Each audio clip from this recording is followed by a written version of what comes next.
ہمارے چینل میں خوش آمدید۔ تو چلیے شروع کرتے ہیں آج کی کہانی۔ میرا نام اسمارہ ہے اور میں ایک متوسط طبقے سے تعلق رکھتی تھی۔ میرا شوہر مجھ سے بہت محبت کرتا تھا اور مجھ پر جان چھڑکتا تھا۔ ہم ایک خوشحال زندگی گزار رہے تھے۔ ویسے تو ہماری شادی کو کچھ سال ہی ہوئے تھے، پر مجھے اب اولاد کی کمی بری طرح سے کھلنے لگی تھی۔ میں اپنے شوہر سے کہا تو اس نے مجھے 1-2 لیڈی ڈاکٹروں کا پتہ بتایا۔ میں اگلے ہی دن اس ڈاکٹر کے ہاں پہنچی۔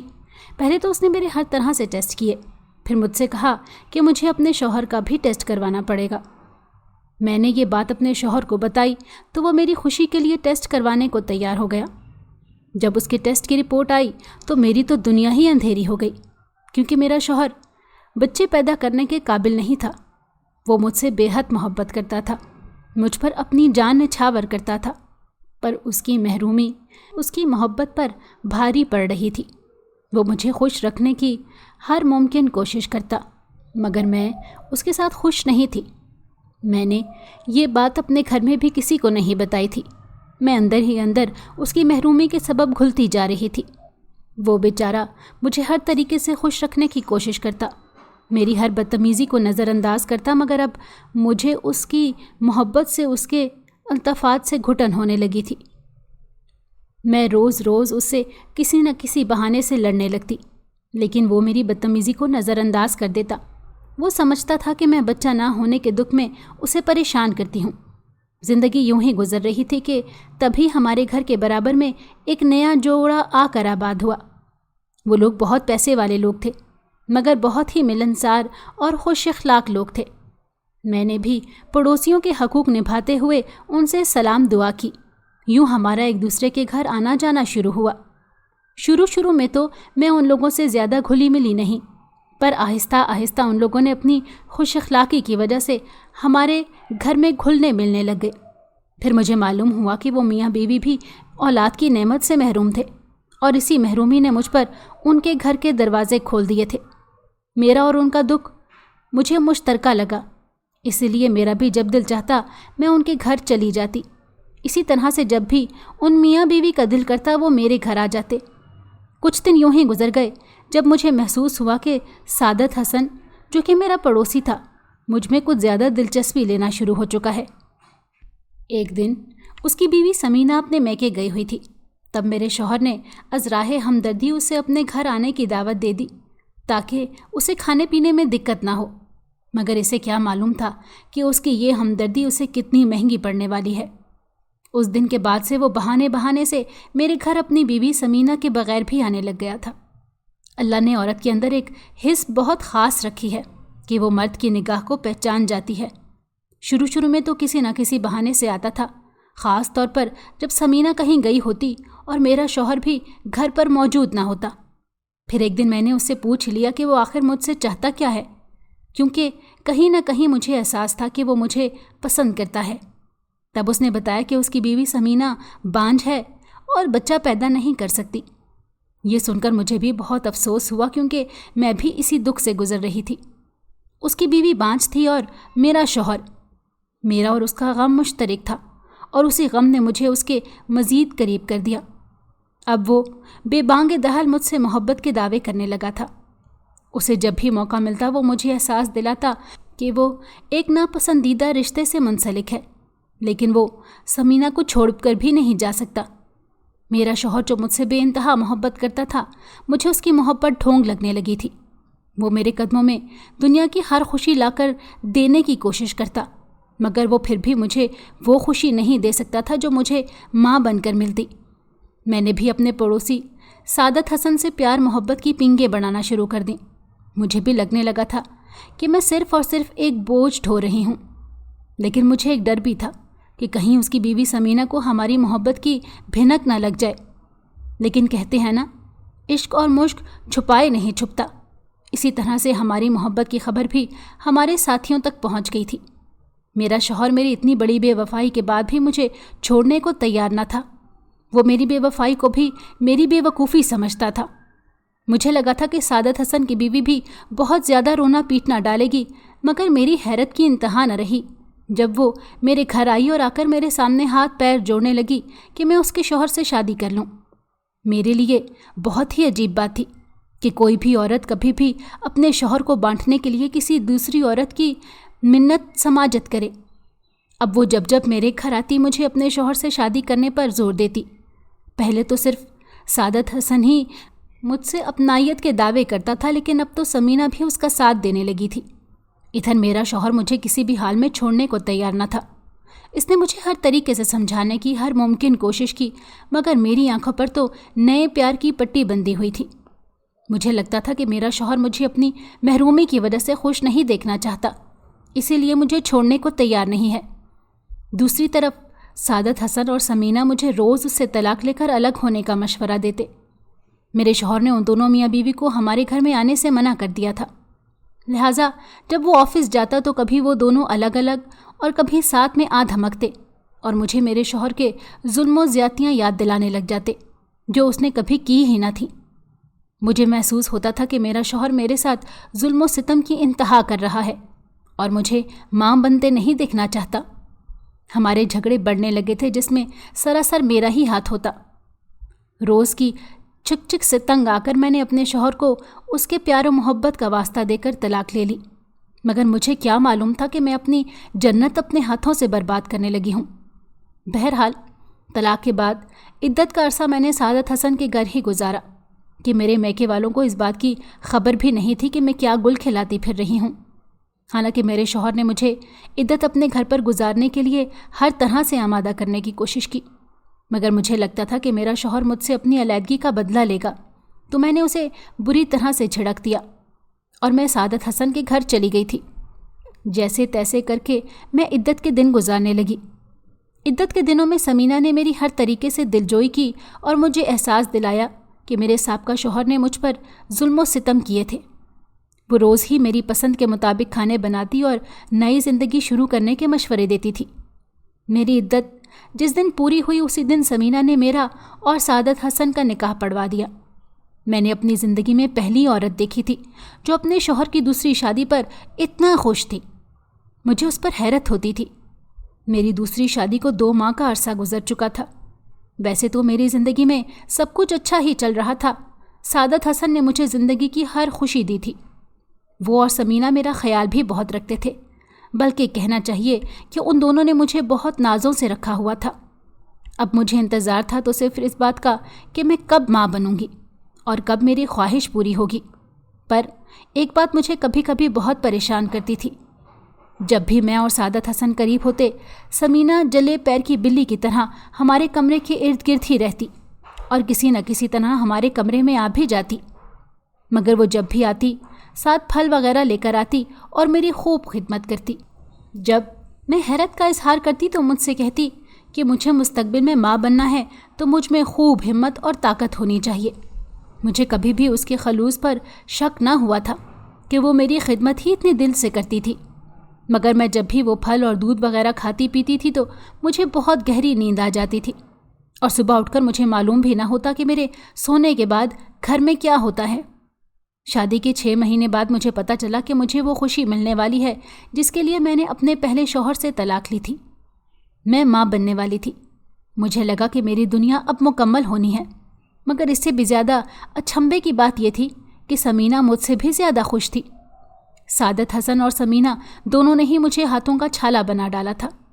میرے لیے بستر سے پیر اتارنا بھی ان دونوں کے لیے سہانے روح تھا۔ میں اپنی خوش نصیبی پر جتنا بھی فخر کرتی کم تھا۔ مجھے لگتا تھا کہ میری جیسی خوش نصیب عورت تو کوئی ہو ہی نہیں سکتی کہ جس کا دوسرا شوہر اور اس کی سوتن اسے اتنا زیادہ پیار کرتے ہیں۔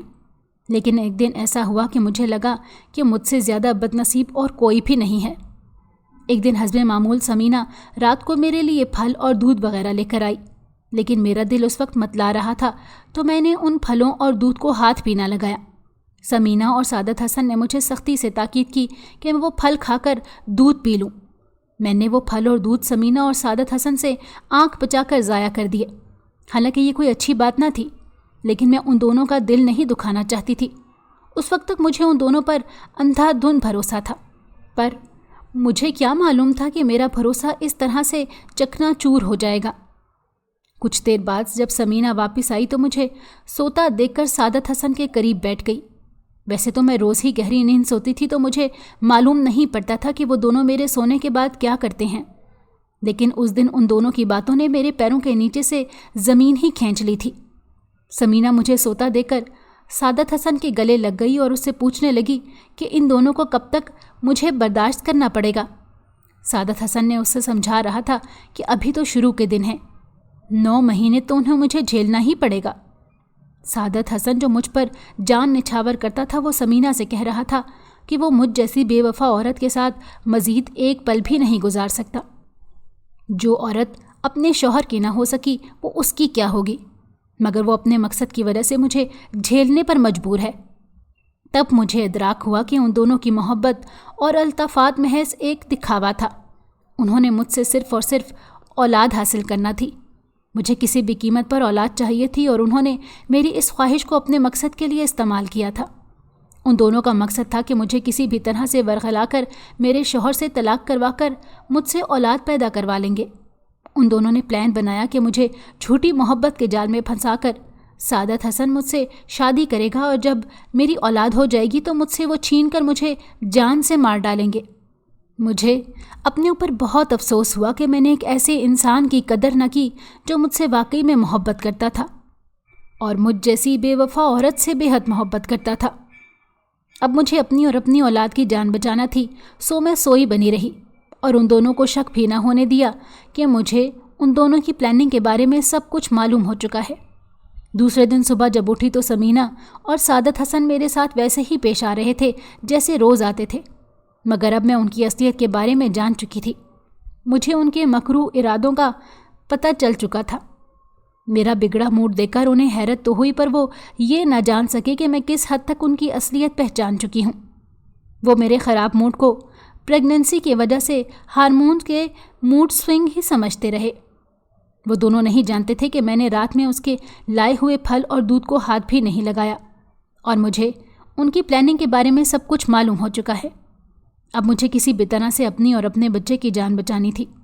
مجھے سمجھ نہیں آ رہی تھی کہ میں کیسے اپنی اور اپنے کی جان ان لوگوں سے چھڑواؤں، پر مجھے ایک طریقہ سمجھ آیا۔ کچھ دن بعد میں نے کیسے بھی کر کے اپنے پہلے شوہر سے رابطہ کیا۔ پہلے تو اس نے مجھ سے بات کرنے سے ہی انکار کر دیا، پھر میری دہائیوں پر اس نے مجھ سے ملنے کی حامی بھر لی۔ پھر میں نے اسے بتایا کہ کس طرح ان دونوں میاں بیوی نے میرے جذبات کے ساتھ کھیلا تھا اور میری خواہش کو میری کمزوری بنا کر ہم دونوں کے رشتے میں درار ڈالی تھی۔ میرے سابقہ شوہر نے مجھے بہت تسلی اور دلاسا دیا۔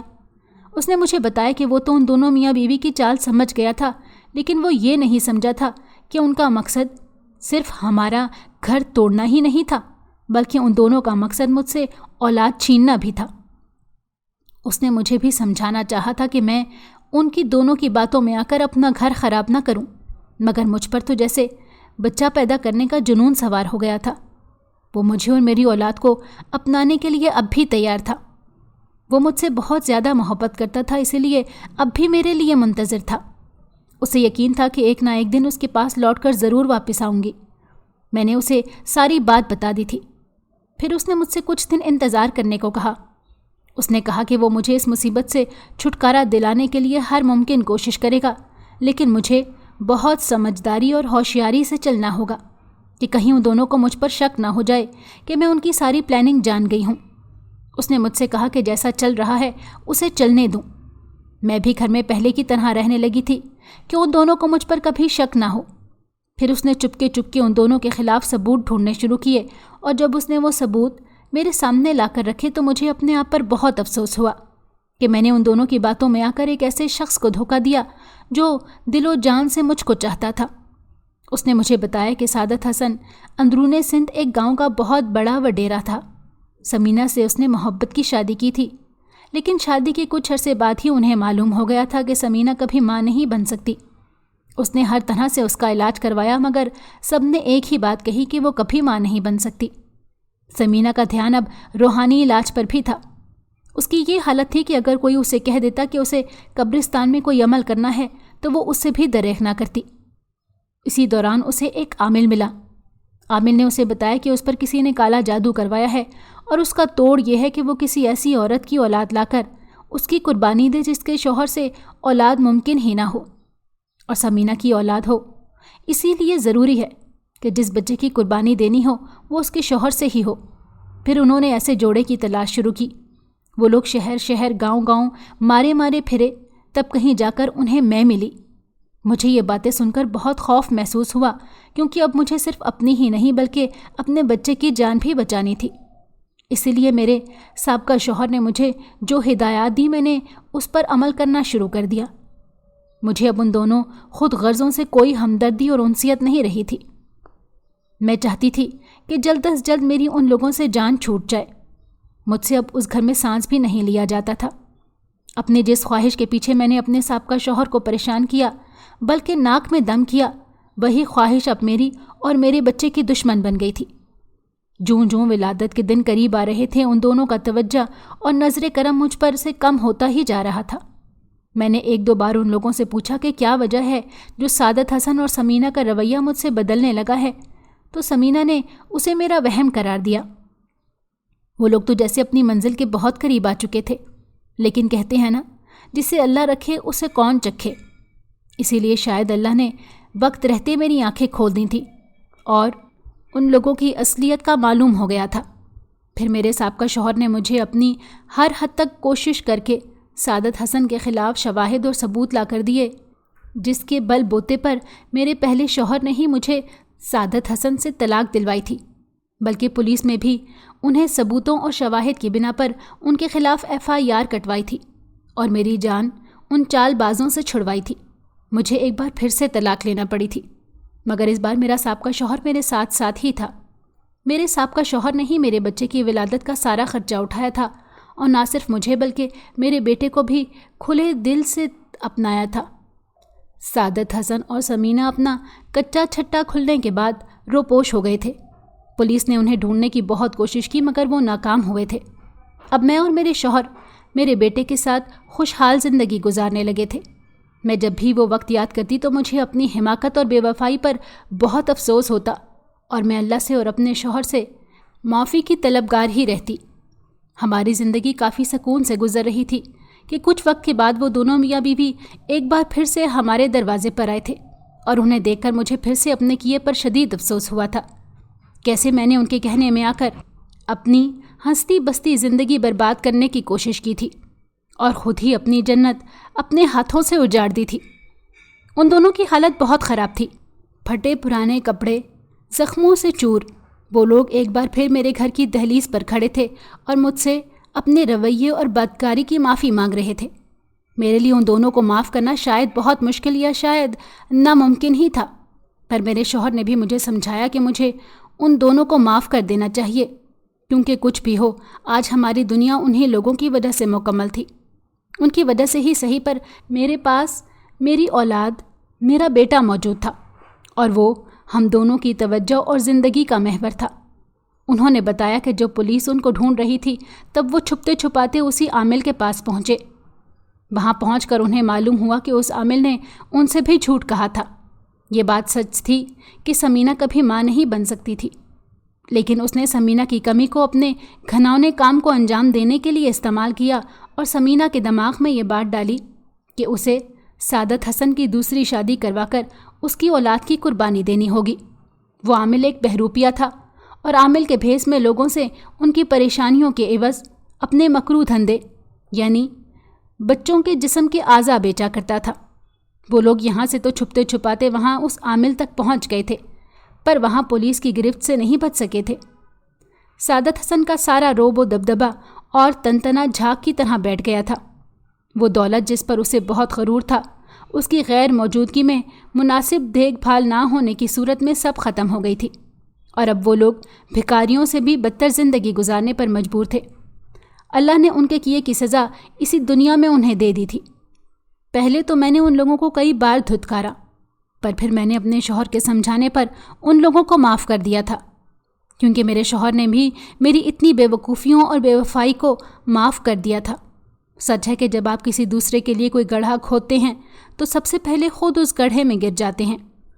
سعادت حسن اور سمینہ نے بھی میری ماں بننے کی خواہش کو میری کمزوری بنا کر مجھے ایک گڑھے میں دھکیلنے کی کوشش کی تھی، پر اللہ نے مجھے محفوظ رکھا۔ آج ہم تینوں ایک مکمل اور خوشحال زندگی گزار رہے ہیں، پر جب بھی مجھے وہ وقت یاد آتا ہے تو خود پر بھی بہت افسوس ہوتا ہے کہ میں نے کیوں کسی کے کہنے میں آ کر اپنے شوہر سے طلاق لی اور خود کو ایک اندھے کنویں میں دھکیلا۔ وہ تو اللہ نے میری اور میرے بچے کی زندگی محفوظ رکھی، ورنہ ہم دونوں کو مارنے میں سب سے بڑا ہاتھ میرا ہی ہوتا۔ آپ لوگوں سے بھی گزارش ہے کہ کبھی بھی کسی دوسرے کی کہی باتوں میں آ کر اپنا گھر خراب نہ کریں۔ اللہ نے جو دیا ہے اس پر قناعت کریں، کیونکہ ہر کسی کا مقدر میری طرح نہیں ہوتا جو ہر طرح کی آفت سے محفوظ رہیں اور ان کے شوہر ان سے اتنی ہی محبت کریں۔ اگر آپ کو ہماری کہانی پسند آئی ہو تو ہمارے چینل کو لائک کریں اور سبسکرائب کر دیں۔ بیل نوٹیفیکیشن کو بھی آن کر دیں تاکہ ہماری آنے والی ہر مزیدار کہانی آپ کو وقت پر ملتی رہے۔